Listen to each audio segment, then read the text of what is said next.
Good morning. Ayan, gawa naman tayo ulit ng smoothie today. Mayaman ang pagkain na to sa beta-carotene.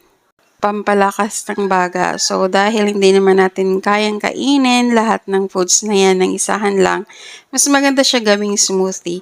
Pwede nyo to gawing guys, pang-almusalan ng mga anak nyo, tapos imbis na gatas ibigay nyo, eto na lang. Tanggalin nyo na lang yung luya, yung bawang at sibuyas kasi baka hindi kayang kainin ng mga bata dahil maanghang. Pero sa lasa, tolerable naman siya. Masarap kasi nga may banana, tas may cucumber na pang-neutralize. Yung gamit ko palang blender is Doc Adam. So, ayan, napaka-on the go niya. Ang ganda gamitin. Basta i-charge mo lang siya. Pwede mo siyang dalhin kahit saan. At